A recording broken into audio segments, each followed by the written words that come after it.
Bienvenue à notre exhortation de ce jour. Nous allons aujourd'hui partager avec vous un passage de la parole qui concerne en fait Matthieu 7,12, qui dit en fait ce que vous voudrez que les hommes fassent pour vous, faites-le pour les autres. Rappelons-nous que nous sommes en train de contribuer au même corps, nous avons le même corps, nous avons le même esprit, nous avons le même baptême, nous avons le même Père qui agit en tous et pour tous. Donc ici l'idée c'est de comprendre finalement que tant que nous n'avons pas à manifester la volonté de Dieu dans notre vie, nous ne serons pas capables, n'est-ce pas, de répondre aux besoins des autres. Sachant aussi que nous avons tout reçu de Dieu, même si nous ne le manifestons pas encore, mais nous sommes déjà en train de vivre ce que Dieu nous a donné. L'idée ici, c'est que cela qui est dans notre esprit parvienne à notre âme pour que notre corps le vive. Et ainsi, quand nous appelons à ce que notre âme bénisse l'Éternel, c'est que nous appelons en fait notre âme à s'agenouiller devant Jésus pour recevoir la capacité que le Christ par l'Esprit nous a donnée afin que nous soyons capables de manifester justement cette bonne foi.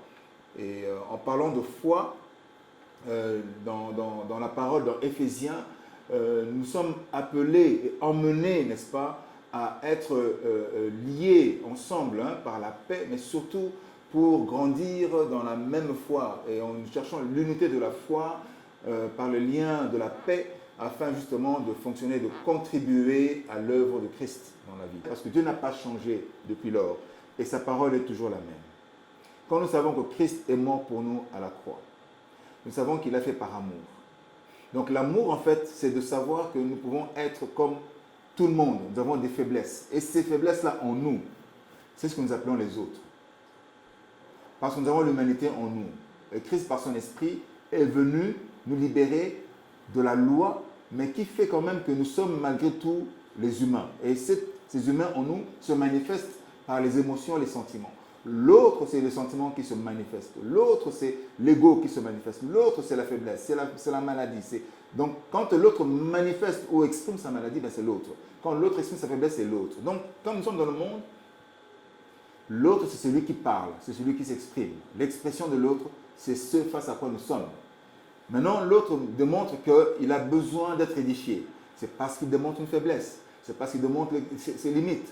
Donc, ce sont les émotions et les sentiments qui vont être manifestés, auxquels nous allons quelque part apporter une réponse, apporter une solution, de sorte que nous répondions à ce besoin-là.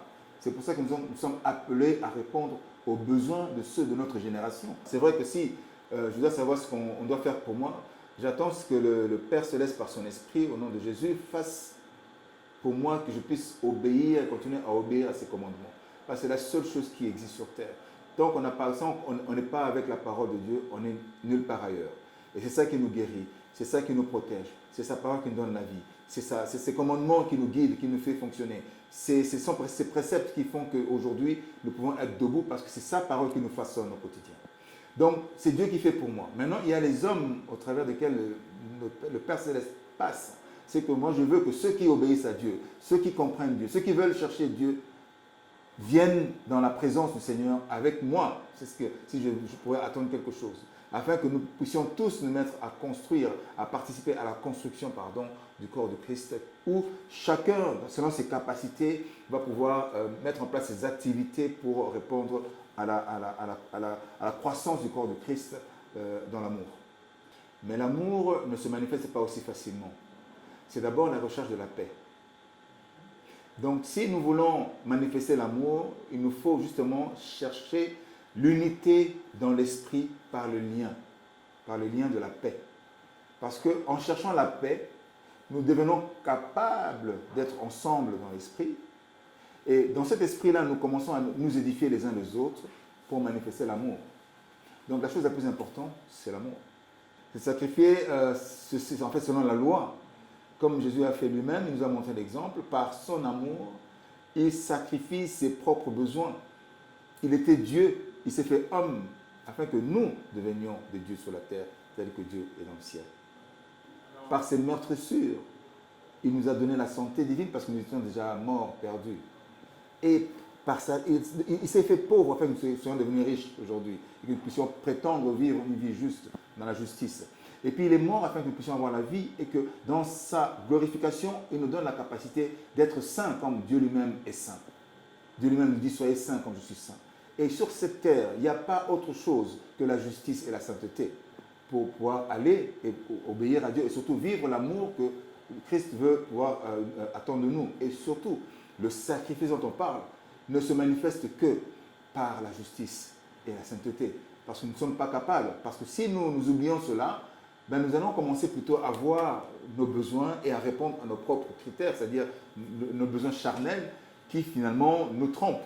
Et notre chair manifeste des désirs qui nous tuent. Donc du coup, ben, même quand on est dans les situations difficiles, nous allons oublier que Christ est là, qu'il nous a tout donné. Nous allons commencer à répondre à notre chair. Et quand nous répondons à notre chair, nous répondons aux désirs qui ne sont pas la volonté de Dieu et qui nous font passer à côté. Mettons à votre disposition le label Gospel Memorial qui nous permettra tous d'être dans la présence de Dieu.